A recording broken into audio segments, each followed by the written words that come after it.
एक मिनट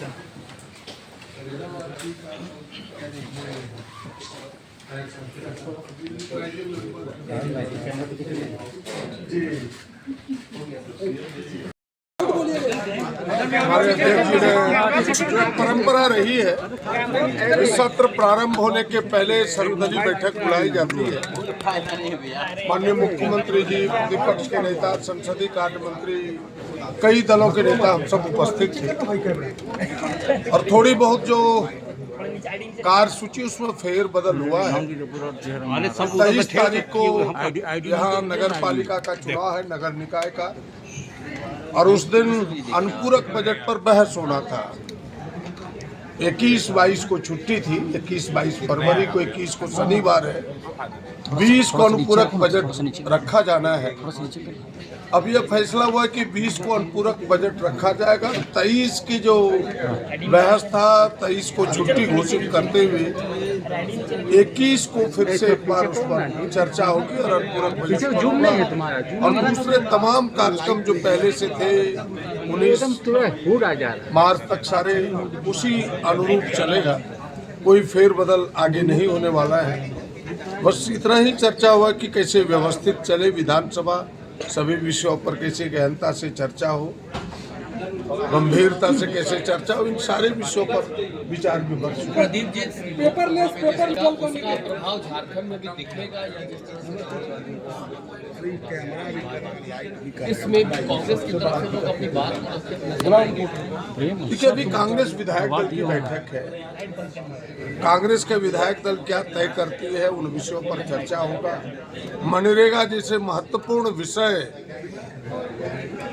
जो देश के रोजगार का मेरुदंड था, उसे समाप्त किया है भारतीय जनता पार्टी की सरकार ने, मोदी जी के नेतृत्व की सरकार ने। हम सब कांग्रेस विधायक दल महागठबंधन की बैठक पर इन तमाम गंभीर विषयों पर चर्चा करेंगे और फिर आगे की रणनीति हम सब तय करेंगे। हमको नहीं दिख रहा है। हाथी पे खनन पे चर्चा करने के लिए माननीय विधानसभा अध्यक्ष और माननीय मुख्यमंत्री जी से हम लोग बात को रखे, तो मुख्यमंत्री जी स्वीकार किए और सभी विधायक दल के नेता लोग पहुंचे हुए थे और हाथी पे विशेष चर्चा कार्य मंत्रणा में टीम दिया गया। और आप लोग देखे होंगे कि मांडू विधानसभा में है हाथी का प्रकोप ज़्यादा, 23 लोग हमको लगता है कि 2 महीना के अंदर हाथी द्वारा मारा गया है। उस पर चर्चा करने के लिए कार्य मंत्रणा में ही लेने का हुआ है। और जो आपका छुट्टी था 21 तारीख को, उसको सत्र में छुट्टी कैंसिल करके उसमें सत्र में वाद विवाद पे चर्चा होने का मुख्यमंत्री जी बोले के समय कहा कि 23 तारीख को जो था, 23 तारीख को हम लोग उसको चुनाव होने के कारण उसको छुट्टी दिया जाए, कहा कि सभी सरकारी से गैर सरकारी कार्य जितना भी है उस रोज छुट्टी रहेगा। तो हम लोग भी वोट देना और वहाँ पे रहना, इसलिए विधानसभा 23 तारीख के जगह 21 तारीख को चलेगा।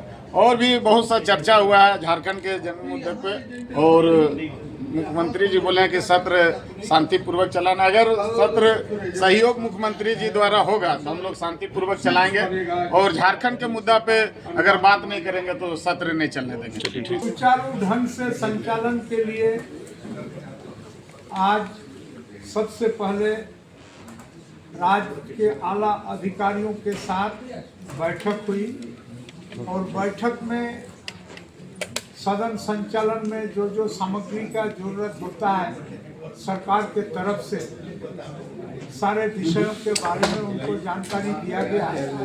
और साथ साथ ये भी कहा गया कि जो भी सामग्री का आवश्यकता होता है उसको ससमय सभा सचिवालय को उपलब्ध करा दिया जाए। दूसरा ये भी विषय आया कि सदन के अंदर में माननीय सदस्यों को सरकार के पास सवाल पूछने का मौलिक अधिकार है, सवाल पूछते हैं और उसी तरह से सरकार को भी जवाब देना होगा। इस सरकार का जवाब देने के क्रम में उन्हें सावधानी बरतना चाहिए कि प्रश्न जिस परिप्रेक्ष्य में पूछे जाएंगे जवाब भी उसी परिप्रेक्ष्य में आना चाहिए। हो गया।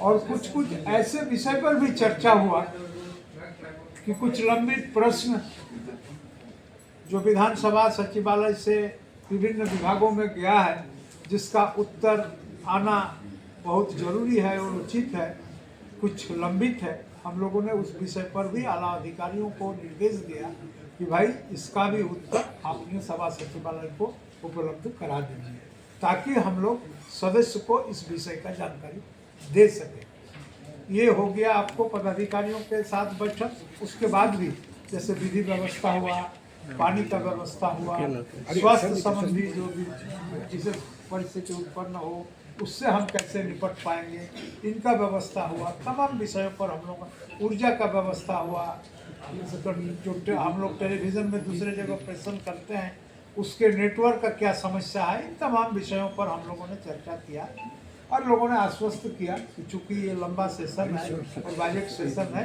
इसमें हम लोग पूरा सतर्कता के साथ इस काम को करेंगे। 23 को ये हो गया पदाधिकारियों के साथ बैठक। कुछ पूछना है इसमें?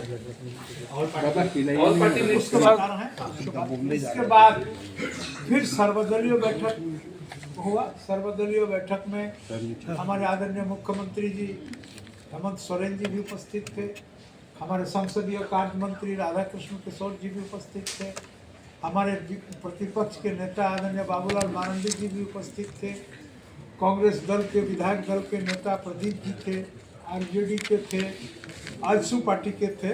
इस तरह के तमाम दलों का नेता उपस्थित थे और जो औपबंधिक कार्यक्रम का जो प्रोग्राम बना है उस पर हम लोगों ने चर्चा किया। आप एक विषय को जान रहे हैं कि हमारे राज्य के अंदर में जहाँ जहाँ नगर पंचायत है उस नगर पंचायत का चुनाव आगामी 23 तारीख को होना है। तो और 23 तारीख को हमारा चूंकि पहले इसका कार्यक्रम बन गया था, इसलिए 23 तारीख को भी हमारा कार्य सूची में विधानसभा का बिजनेस था। तो हम लोगों ने सर्वदलीय बैठक में इस चीज़ का निर्णय लिए और आगामी काल कार्य मंत्रणा का बैठक है, उस बैठक में इसको अनुमोदनार्थ उसमें रखेंगे।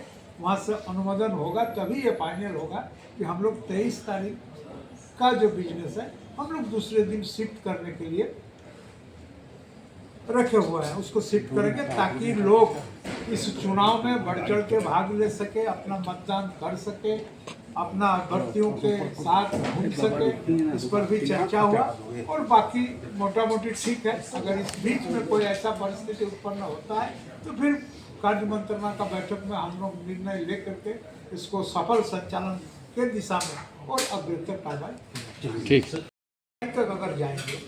इसमें कई विषय कैसे है कि मान लीजिए अगर माननीय मंत्री के पास सदन में कोई भी माननीय सदस्य कुछ अपने क्षेत्र के लिए या राज्य के लिए कुछ चीज़ का अगर डिमांड करते हैं, मांगते हैं, तो निश्चित रूप से सरकार को देखना पड़ता है कि उनका वित्तीय अनुकूलता का क्या पोजीशन है, क्या परिस्थिति है, वित्तीय उपलब्धता का क्या परिस्थिति है। मैं उदाहरण के तौर पर आपको बता रहा हूँ। अगर मान लीजिए सरकार के पास पर्याप्त धन रहेगा, अर्थ रहेगा और माननीय सदस्य के द्वारा उठाए गए प्रश्न में अगर वो आश्वासन देते हैं तो उनको काम करने में कोई दिक्कत नहीं है। लेकिन कभी कभी ऐसा भी होता है, कुछ करने की इच्छा रखते हैं, माननीय मंत्री भी रखते हैं और सदस्य भी रखते हैं, लेकिन कभी कभी कुछ ऐसा विषय आ जाता है, नहीं कर पाते हैं और इसीलिए आपका जो आश्वासन का फहरिस्त है इस थोड़ा लंबा होते जा रहा है।